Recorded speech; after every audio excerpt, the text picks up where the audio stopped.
So, Jerry, you're the owner of the Fledge here. Yes, I guess we'll start. How are you doing? I'm great. Yeah, that's good. Yeah. What inspired you to buy the building and turn it into what it's become?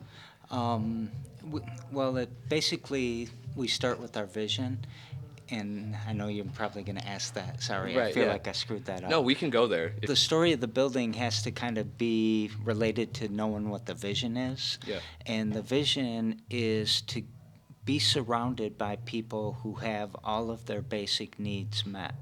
So, creating a community where people can afford rent, afford food, childcare, transportation, technology, healthcare, all the basic needs.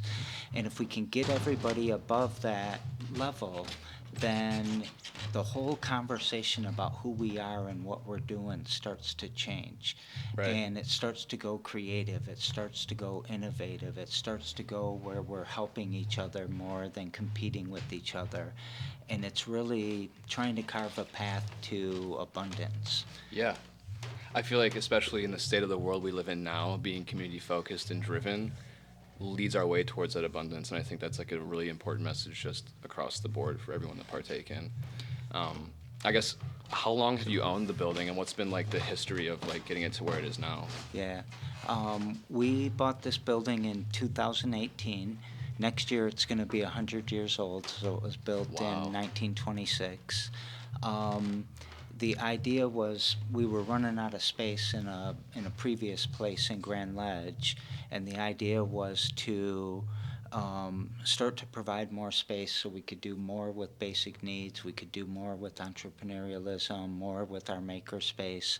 I mean, we have screen printing, we have studios, we have laser cutters, we make our own tinctures and medicine. Wow. This is all food that's being raised over the weekend for the different events we're having, and that'll all be distributed over the next few weeks. Wow. So we supplement the SNAP Yeah, the issues and shortage. stuff like that. But that's food security, one of the basic needs we work hard on. And I guess giving people, everybody has something they want to do, and there's some obstacle in their way. Like they could be scared, they could just not know where to start, they think it costs a lot of money just to talk to someone. And we want to create opportunity for people to start talking about their ideas and then show them a path on how they could implement it. Right. And because when your basic needs aren't being met, the ability to create art is basically non existent, Yeah. right? Yeah. So you really have to build capacity for people to give them that free time, that unobligated time to do the creative things, do the things that they want. And I think that's a good definition of freedom is your unobligated time when Yeah. you have an hour in front of you that you can do whatever the fuck you want. And you're not trying to survive with that hour, right? Right. Yeah. No, that's wonderful. So I guess I would love to delve into some more of the things that you do here at the Fledge because I've only been to a few pop-up shops and garage sale events and the shows here. What are some of the other ways and events that the Fledge has? Well, if I just look past, or in the past week, we've done 99 problems, but a pitch ain't one. That's our bi-weekly pitch competition. We do chill chess. We've had sex education for everybody, which was all Wow. ages, all genders, all sexual orientation. We have pro wrestling tomorrow. We did a Third Eye Craft Affair this afternoon. Um, we had a kind of R&B rap Michael Jackson type thing last night. Okay.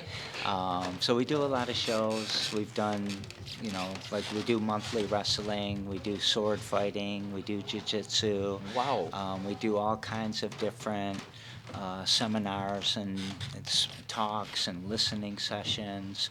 The Run is Too Damn High meets here. Okay. A couple of other groups that want to be private, Yeah. and to keep it safe for them, we keep it private. But there's a lot of groups that get together here because they trust the space, It's safe. and they trust who's going to be in here, and that they're going to kind of be on our side. Yeah. That's wonderful. How many of these events do you attend personally? I attend. It depends on if it's like sometimes I have these contracts I have to do, so I get pulled away. Yeah. Um, and so I would say it's at least 75% of them. Okay, Three wow. out of four. Yeah. Yeah.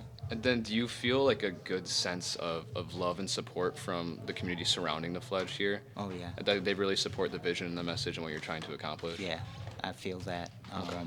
It comes through donations, volunteers, shit posts with me on Facebook, and you're gonna get destroyed by a crowd. So Yeah, no, yeah. that's wonderful. And I guess my last thing for you is what are your steps moving forward? What do you hope the future of the Fledge continues to look like and grows into? Well, in the last year, we bought a farm on Hayford, so we own an urban farm now, and we're growing that into being able to produce food locally and getting back to land sovereignty. So we're going to work a lot on cooperative ownership, crowdfunding for investment and things like that for the community. We're kind of getting away from our blockchain solutions and going to a more confederated solutions that are decentralized and have Okay. different ways of doing this similar things as the blockchain.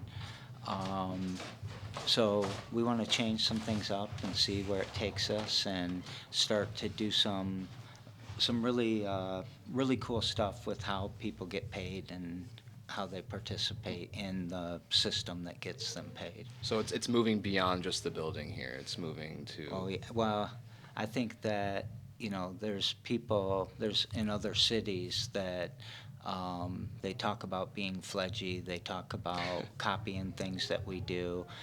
Even a place in Superior, Arizona, pitched at our pitch competition and then took the money to implement a freestand like we had. Oh wow. And they had come up to visit us. So I think it's a movement that is sweeping across, and we're part of it, but there's like Yeah. hundreds and thousands of organizations like ours doing the same thing or a very similar thing. I think we're unique because we're three organizations, a for-profit, a nonprofit, and a decentralized organization. And to us, all we care about is action and doing Right. what our mission is. So if it's not helping raise somebody over the Alice threshold, then it really isn't worth our time. Yeah. Like we don't screw around like that. Do you mind explaining what the Alice threshold is, just Oh, for I'm anyone sorry. who might I'm be sorry. listening? Yeah.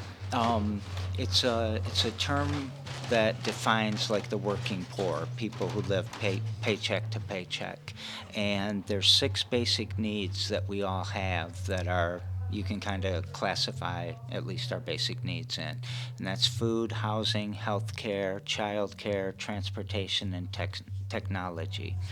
And most people in this community, 67%, live below the threshold that it's required to buy all those things every month. Right.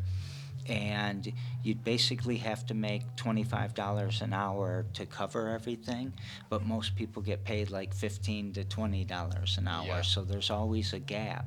So things like SNAP benefits and cash assistance and Medicaid and child care, kind of the reforms that are happening, the credits that you're going to be able to get, and getting people licensed that are providing child care for free to their grandparents or their Yeah. foster kids or whatever. There's a lot of ways that we can start to help people lower the cost of those basic needs. Okay. But a lot of people have to make a decision between one thing or another every month. Yeah. Yeah. Paycheck to paycheck, and Yeah. even less so. Yeah. Oh. Well, I've always loved what this building has stood for, and I've always loved coming to events here. I guess, do you have any closing remarks, anything you want to say while we have you here on camera? Well, I think that every single day you can participate in our democracy, and I think that we misunderstand democracy sometimes as going to vote every year and just showing up at shows, showing up to events, donating to the places that are doing the work, just supporting the things that you believe in. That's democracy happening every day. So if you've got the capacity to do so, get up and get out and come mingle with people Connection's the opposite of everything bad. I love that. Main thing is take action in the community, take action for what you believe in. That's true democracy. Yeah. It was lovely chatting with you. Thank you for sitting down with me. It was I nice hope to it meet was you as all well. right. Yeah. Did I ramble too much? No, I think it turned out Okay. perfectly. That was awesome. I'm gonna stop.